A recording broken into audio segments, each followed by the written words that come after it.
갈라디아서 1장 4절에서 5절의 말씀 한 목소리 우리 같이 한 목소리로 봉독하십니다. 시작. 그리스도께서 하나님 곧 우리 아버지의 뜻을 따라 이 악한 세대에서 우리를 건지시려고 우리 죄를 대속하기 위하여 자기 몸을 주셨으니 영광이 그에게 세세토록 있을지어다. 아멘. 짧은 두 문장입니다. 많은 위대한 주님의 교회를 향한 메시지가 이 안에 들어있습니다. 성경은 인간이 태초에 범죄한 이후로부터 하나님의 구원이 계속되어 왔다는 것을 보여줍니다. 아담과 하와에게 가죽옷을 지어 입히시고 셋의 후손들을 택하여 세우시고 노아와 그 가족들을 방주 안에서 온 세상의 멸망으로부터 구원하셨습니다. 아브라함을 갈대아우르에서 또 불러내시고 이스라엘 민족을 애굽에서 이끌어내시고 또 바벨론의 포로에서 70년 만에 기적적으로 세계사에 나옵니다. 일반 세계사에도 이 바벨론에서 이스라엘 민족의 포로에서 온전히 돌아와서 나라를 회복한 것이 세계사에도 나올 정도로 특이한 사건이죠. 자, 이 모든 것들이 하나님의 구원이고 하나님은 지금도 구원하고 계십니다. 앞으로도 구원하실 겁니다. 무엇으로부터 구원인가? 자, 일반적으로 우리가 세대, 보통 영어로 번역하면 제너레이션이라고 그러죠. 이 세대라고 하는 것은 보통 특정한 문화적 특성을 공유한 그 사람들의 어떤 덩어리라고 볼 수 있죠. 그러니까 어떤 현상들에 대해서 같은 반응을 보이는 부류의 같은 생각을 갖고 있는 사람들의 집단을 보통 세대라고 합니다. 그래서 대체적으로 세대는 특정한 시대나 특정한 상황을 공유하는 경우가 대부분이죠. 그래서 2차 세계대전을 경험했다. 그러면 그 대전을 참상을 경험한 세대들, 우리나라도 6.25를 경험한 세대들의 트라우마가 있죠. 그래서 빨간색만 보면 자다가도 벌떡 일어나시는 분들, 그죠?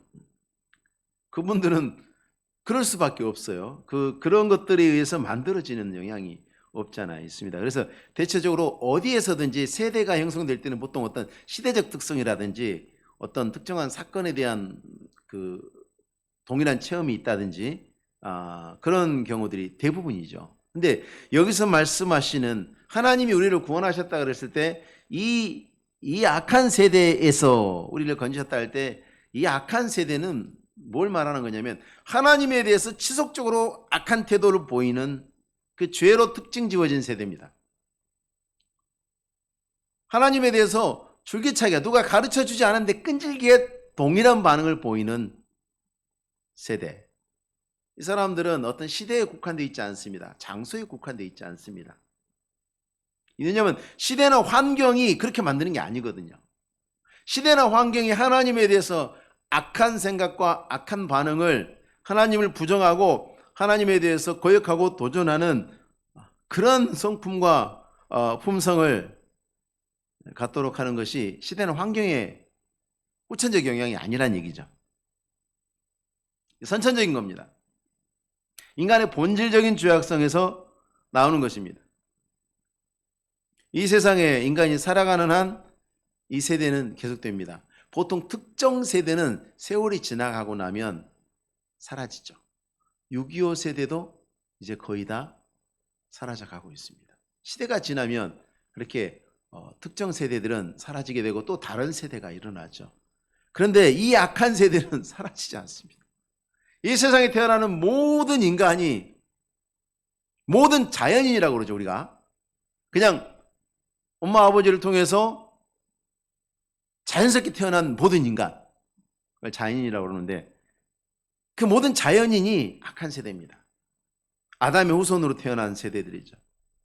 심지어 이 악한 세대는 믿는 가정에서 태어난 자녀들도 이 악한 세대에 사실상 포함이 되죠. 예수를 믿고, 그러니까 아이들이 자라기 전에는 부모들이 신앙을 고백하고 아이들이 자란 후에는 자기 입으로 고백해야 되는데 부모들이 고백한 신앙이 나중에 자녀들이 커서 자기 입으로 고백하지 않고 거절한다 그러면 무효가 되죠. 그래서 아주 훌륭하고 경건한 가정의 자녀들 중에 악한 세대가 많습니다. 인본주의의 그 실용주의의 철학의 소위 말하는 대부라고 할 수 있는 존 듀이 같은 경우도 굉장히 보수적인 경건한 집안에서 태어났습니다. 우리가 생각했을 때 정말 악랄한 무신론자들이요, 신자들, 훌륭한 신자들의 가정에서 태어나는 사람들이 많아요. 마르크스도 목사의 아들이잖아요. 그렇죠? 김일성은 집사님 아들이고. 하나님 말씀이 틀리지 않습니다. 여기에 우리가 예수를 믿고 하나님 앞에서 목사가 되고 장로가 되고 권사가 되고 해서 다 앉아 있습니다만은 우리들도 한때는 이 악한 세대였습니다. 골로새서에 전에 악한 행실로 멀리 떠나 마음으로 원수되었던 너희를 전에는 다 이랬죠. 골로새 교회 성도들이 다 전에는 악한 세대에 속해 있었다는 거죠. 그렇지 않은 사람 한 사람도 없습니다. 의인 없나니 하나도 없다고 하나님이 선포하셨거든요. 그런데 이제 하나님이 그 세대 가운데에서 우리를 택하셔서 태초부터 그렇게 해오셨죠. 그 악한 세대 속에서 하나님이 택하신 자들을 이제 불러내십니다. 아브라함을 갈대아우르에서 불러내신 것처럼 그렇기도 하지만 우리를 불러내신 것은 이 세대로부터의 분리죠. 불신앙과 불신앙의 결말로 인해서 오게 되는 심판으로부터의 건져내심. 그래서 이 건져내심은 어떻게 보면 구조한다라는 의미입니다. 저기서 무조건 이제 영원한 멸망이다. 근데 거기서 하나님이 구조해 주신다.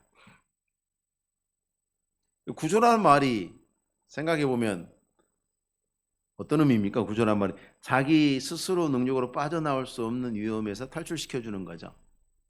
그죠? 자기 스스로 위험에서 빠져나올 수 없는 거를 건져내 주는 거, 탈출시켜 주는 거, 그게 구조입니다.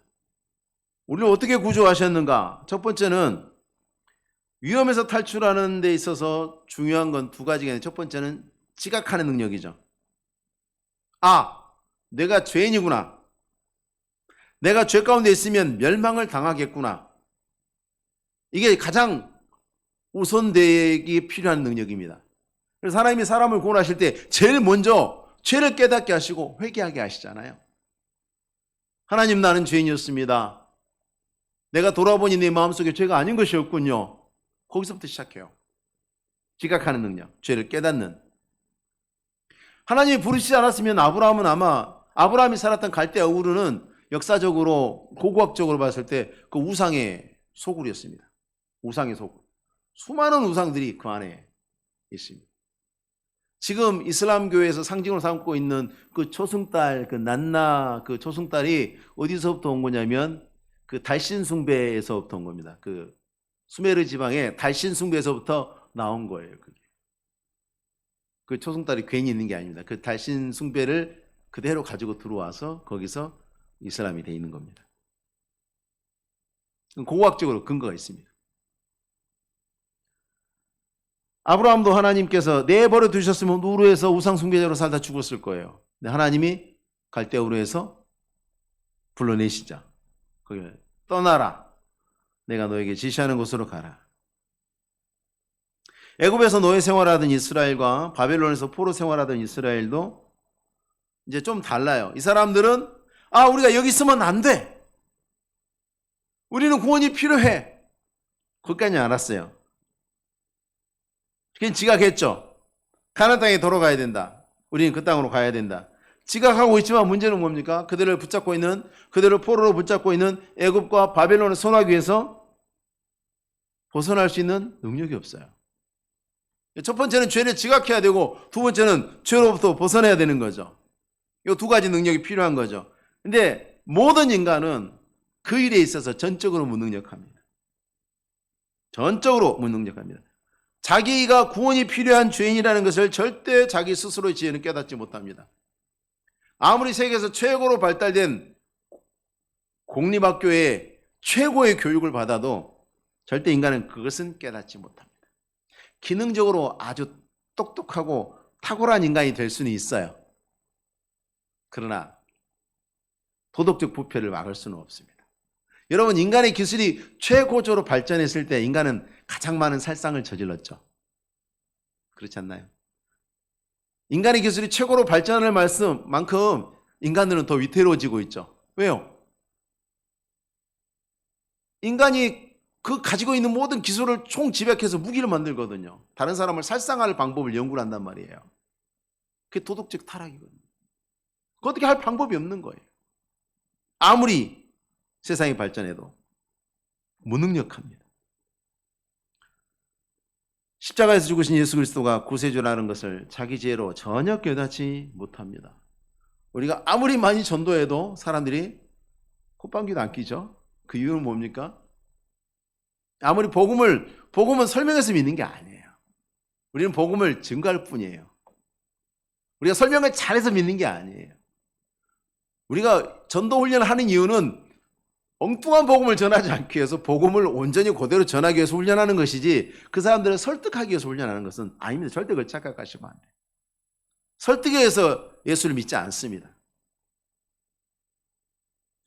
자, 자기가 죄인이라는 것을 깨닫더라도 자기 죄값으로 영원한 형벌을 받아야 하기 때문에 스스로든지 아니면 다른 누구도 다른 사람을 구원할 능력이든지 전혀 없어요, 인간에게는. 근데 여러분, 오늘날 이 시대에 약하고 교만한 생각이 신자들을 오염시키고 있어요. 인간의 완전한 무능력과 타락을 인정하지 않습니다. 그래도 인간 안에는 가능성이 있어. 인간 안에는 희망이 있어. 우리는 새롭고 놀라운 시대를 만들 수 있어 라고 생각하죠. 거기에서부터 영향을 받은 많은 것들이 우리의 TV나 영화나 기타 모든 문화활동이나 교육 방법이나 우리 주변에서 만나고 우리가 대화하는 많은 사람들의 가치관 속에서 공고하게 자리를 잡고 있습니다. 신자들을 오염시킵니다. 그래서 하나님 앞에 하나님을 예배하고 진리로 행하는 것보다 성경과 교회를 통해서 인간을 발전시키고 인간을 개발하고 또 인간이 위안을 얻는 일에 관심이 있습니다. 그래서 어느 순간부터가 신학이 인기 없는 학문이 되고, 뭐가 인기 있는 학문이냐? 설교학이 인기 있는 학문이 되기 시작하는 거예요. 설교학이 뭡니까? 듣는 사람의 귀를 즐겁게 해주는 학문이거든요. 수사하고도 매우 연관이 깊습니다. 새로운 기법들을 계속 연구합니다. 설교학. 누굴 위한 학문이죠? 과거의 설교학은 안 그랬습니다. 신앙에 가까웠죠. 지금의 설교학은요, 굉장히 이상한 학문이 되어가고 있습니다. 하나님이 어떤 분인지 설명하고 선포하는 데 별로 관심이 없고, 사람들이 무엇을 원하는지, 사람들의 성도들의 니즈, 그게 더 중요하다. 그래서 프로그램을 개발하고 그런 요구들에 맞춰서 여러 가지 것들이 만들어지고, 그것들이 하나의 유행이 되고 사회를 주도하는 하나의 흐름이 되고, 그걸 못하는 교회들은 후진 교회가 되고, 그걸 잘 알고 경험하는 성도들은 세련된 교인이 되고, 마치 그런 교회의 상징물처럼 여겨지고 있습니다만은, 우리는 건져냄을 받았고 날마다 건져냄을 받아야 하는 존재들이라는 것을 잊어서는 안 됩니다. 다른 거 없습니다. 오직 그리스도께서 건졌다고 말씀하시죠. 그리스도만이 건지신다고 말해도 틀리지 않습니다. 모든 신앙의 초점은 그리스도 예수에게 맞춰져야 되죠. 아무리 어떤 인간에게 탁월하고 훌륭하고 대단한 덕성이 보여도, 그 사람이 구원받은 인간 가운데서 그렇게 아름답고 대단한 모습을 보여도 그 사람에게 보여지는 그 아름다움과 덕스러움은 사람께 아니에요. 그 사람께 구원하시는 그리스도에게로부터 나온 거죠. 인간에게 초점을 맞추는 순간 복음은 타락하고 부패하기 시작합니다. 휴머니즘 듣긴 좋죠. 굉장히 멋있어 보여요. 근데 여러분, 그 휴머니즘이 한 번만 더 생각해보면 얼마나 웃기고 가스로운 건지. 휴머니즘이 누구를 위한 겁니까? 어떤 휴머를 위한 거죠? 이 사람과 저 사람이 생각이 다른데요? 이 사람의 정의와 저 사람의 정의가 다른데요? 이 사람이 아름답다고 생각하는 거와 저 사람이 아름답다고 생각하는 게 달라요. 그러면 누구의 휴머니즘이, 누구를 위한 것이 진정한 휴머니즘이 되어야 합니까? 모두를 아우르는 휴머니즘 따위는 없습니다. 있습니까? 왜 이렇게 인간이 전쟁들을 많이 하는데요? 생각이 다 달라요. 생각 같은 비슷한 사람들끼리 모여서 민족을 이루고 문화를 만들고 국가를 만들고 왕국을 만들고 생각 다른 사람들하고 싸우는 거예요. 그 소설 걸리버 여행기 보세요. 왜 싸우던가요? 소인국에. 계란 갖고 싸우잖아요. 삶은 계란. 삶은 계란 뾰족한 데서부터 까먹는 나라하고 동그란 데서부터 까먹는 나라하고 그것 때문에 싸우잖아요. 전쟁하잖아요. 그게 뭘 보여주겠어요? 인간 역사가 어떻게 돌아가는지 풍자하는 거 아닙니까? 참 별 가소롭지도 않은 거 가지고 전쟁하고 있잖아요. 그게 인간이에요. 그게 휴머니즘이에요. 어떻게 휴머니즘 안에서 평화가 있을 수 있습니까? 오늘 알미니안주의, 인본주의 휴머니즘과 함께 사람들의 생각을 어지럽히고 교회의 기초를 흔들고 있어요. 바울이 교회들을 향해서 보낸 편지에서 내가 스스로 죄인이다라고 강력하게 고백하는 이유가 뭡니까? 당시 초대교회에서 누가 바울과 견줄 수 있겠어요? 베드로도 안 되잖아요, 솔직히 우리가 알기로. 사도 바울같이 하나님 앞에 헌신되어 있고 말씀에 붙들려 있고 성령에 충만하고 놀라운 권능으로 사역했던 사역자가 누가 했어요? 주의 종이 누가 했어요? 많은 훌륭한 종들이, 감독과 장로들이 사역을 하고 있었지만 다 훌륭하지만 바울의 비길만 하지는 못하잖아요. 근데 바울이 이렇게 선포해버립니다. 나는 죄인의 괴수다. 그 얘기 뭡니까? 아무도 자랑하지 마라, 그 얘기입니다. 누구도 자랑하지 마라. 사람을 자랑하지 마라. 너희 스스로도 자랑하지 말고 행여라도 나를 자랑하지 마라.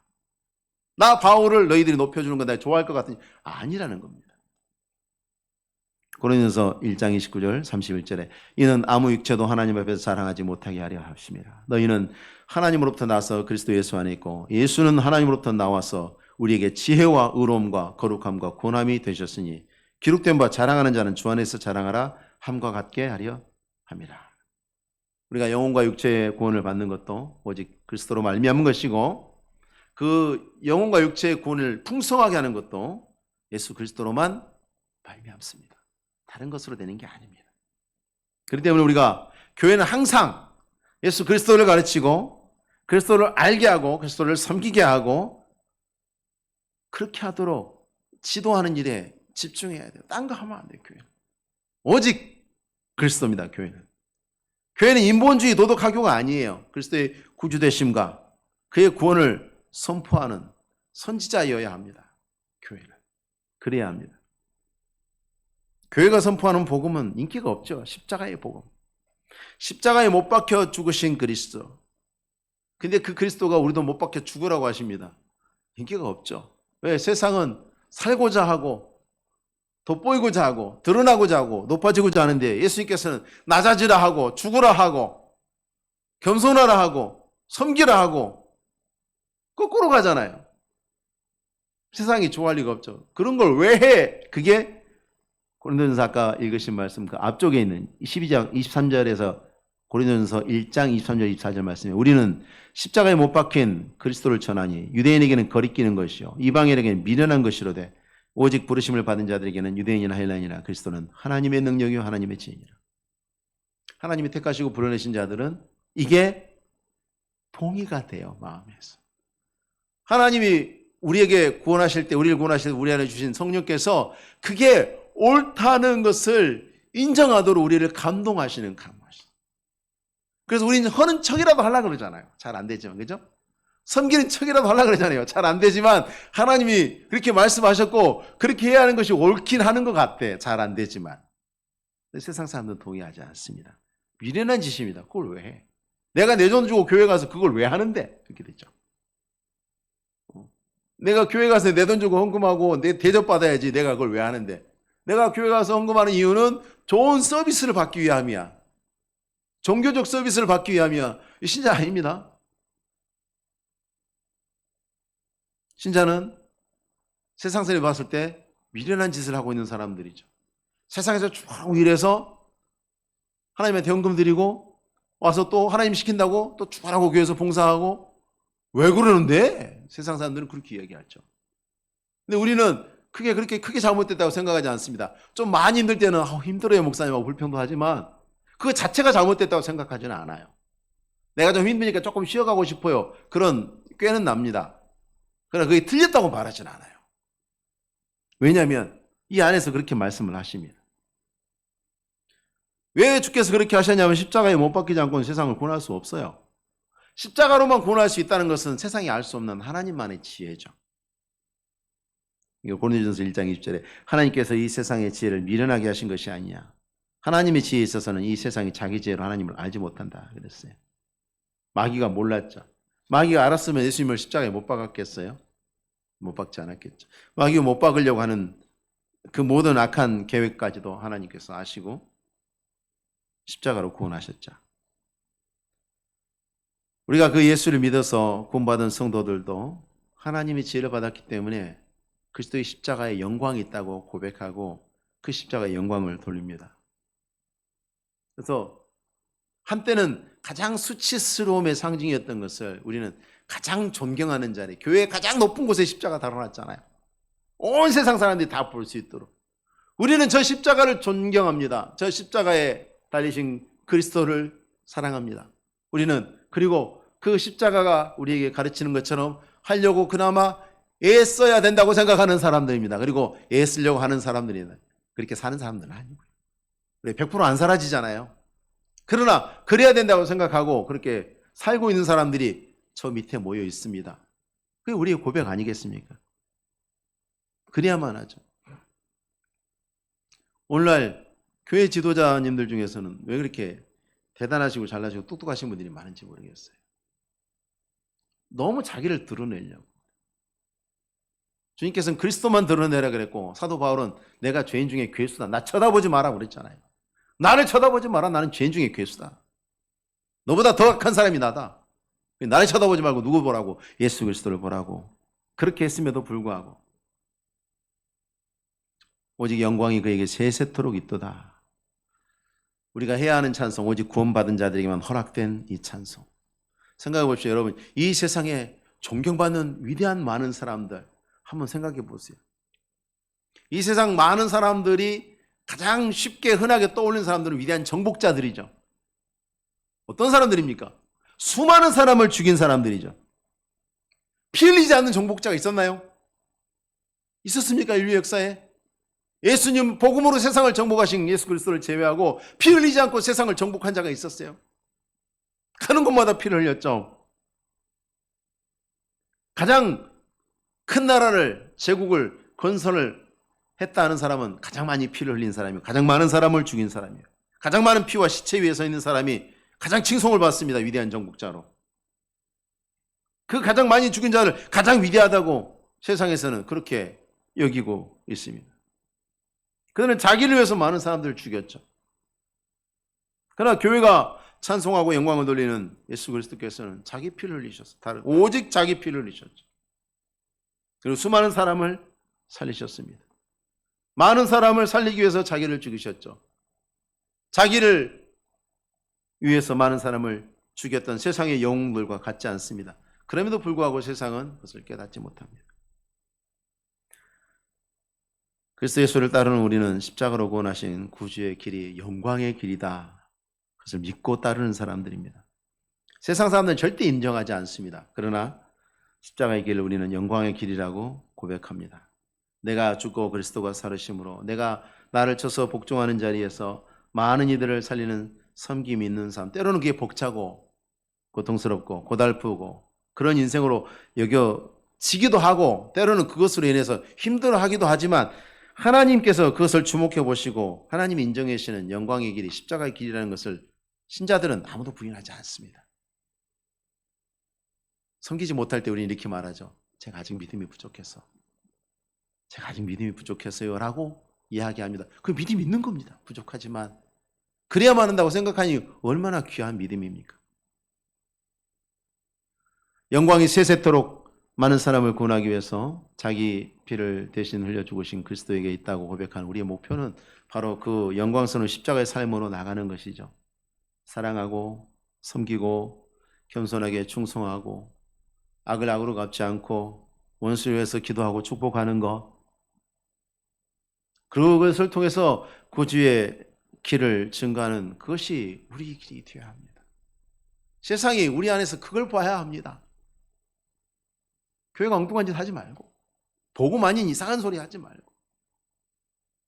그래서 적어도 영광이 세세토록 예수 그리스도에게 있다고 그 사람들이 믿지는 않을지언정, 그들이 영광이 세세토록 예수 그리스도에게 있다, 나는 그런 거 안 믿어, 그렇게 말할지언정, 적어도 교회에는, 교회 안에서는, 교회 다니는 사람들이 말하는 바에 의하면 예수 그리스도에게 영광이 세세토록 있다고 말하더라, 믿는다고 하더라. 교회는 그래서 우리하고 다르게 말하고 우리하고 다르게 행동하고 살아가더라 라고 인정할 수 있도록, 그렇게 증거가 되는 우리의 믿음의 걸음을 굳건하게 하시는 우리 대한민국 성도님들 다 되시기 바랍니다. 기도하겠습니다.